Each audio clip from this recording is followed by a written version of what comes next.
It's your number one journalist, Mr. Montgomery, and you are watching Afrochop News. And I always say this now in the day and age of social media, YouTube, SoundCloud, Spotify, whatever, labels. The role of a music label and a record label is becoming less and less apparent. You don't need record labels. I could jump in the studio right now and just sing, put it on SoundCloud. Somehow that could blow up. I could get 50 million views. Bam, I'm the next star, man. Sometimes it works, but it doesn't work when you record when you're not supposed to record, when you're meant to do features when you're not meant to, and your record label sues you, because this is the case of Runtown. If you guys don't know who Runtown is, Runtown sang "I Demand Over You Girl, oh, I Demand Over You Girl," one of the biggest songs last year. Came out 2016. He's been sued for breach of contract with his label Eric Mani. This is the second time in 2 years that an injunction of a federal high court has got involved and filed a lawsuit against him. In an official statement, they said this: Runtown has been deliberately breaching his contract with us for a while, and despite our many appeals to him, he's refused to budge. He went for a show in Las Vegas since January 13th, 2018, and has since decided to withdraw all obligations of his contract.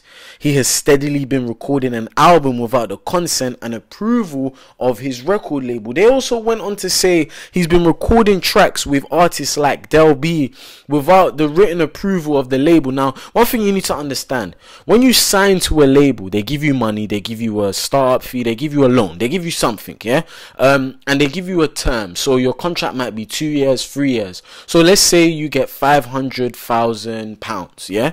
Okay, £500,000. You need to make this money back in 2 years, or else you're going to be in debt with us. So you pump out albums, singles, blah blah blah blah blah, etc. And then when you make the money back, that's when you'll be able to, you know, make your own songs and do whatnot, and you can object the contract. You can say, I want to leave, because you've made back the money.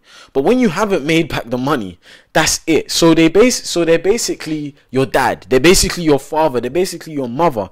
So he's been recording his album right now, and the contract that his album, or the contract that Runtown has, is that when he records a song, or when he records something, or when he does anything, he needs to go through the album. So if he's in studio recording a song, definitely someone, an appointee or a representative from Eric Mani, the record label, needs to be there to approve of the song. He can't just rock up and call his studio and say, hey, oh boy, I want to use the studio. No, he can't do that, because he needs the approval of someone inside of his team. And of course, that's what he's been doing, and it's come to their light that of course he needs to definitely sort that out. Also, he bought a Lamborghini Gallardo last 2 years ago. He still needs to pay back that. That's obviously been taken from the label's money. So there's a lot of stuff that he's been sued for. This is all alleged stuff by the record label. I'm gonna be looking forward to see how he's gonna respond to this and what else is gonna happen with this. But there's a lot of stuff that's gone on.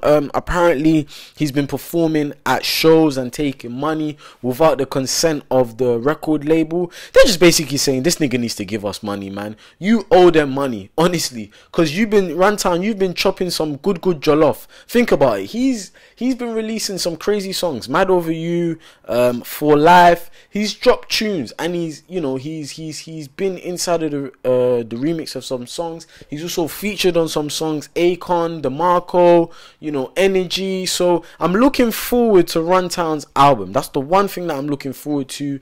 But man, it's not looking good for Runtown, man. But hopefully he can pattern up and make sure he gets the money he deserves. Yeah, what do you guys think?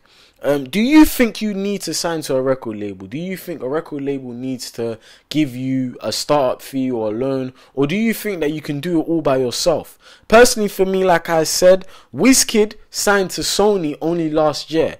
And Wizkid has been in the game for seven years before signing to Sony. So he could go to them and say, look, I have made it on my own back. I'm telling you, I'm not going to sign for you unless you give me this deal. Runtown 2 years ago probably wasn't in that position, because Mad Over You didn't come out, and some of the songs weren't popping. But let me know what you guys think, man. This is going to be an interesting one. There will be more developments on this. Of course, as you know, Kiss Daniel also won his case against G Worldwide as well for the same thing. Kiss Daniel was doing songs without their consent, without G Worldwide's consent. And to cut a long story short, he actually did bust the case, and he actually won the case. So it's going to be interesting. But leave a comment down below, subscribe, follow Afrochop. All the socials are going to be there. Instagram Afrochop_, Twitter Afrochop. That's Instagram Afrochop_, and Twitter is just Afrochop. Everything's going to be in the link in the description.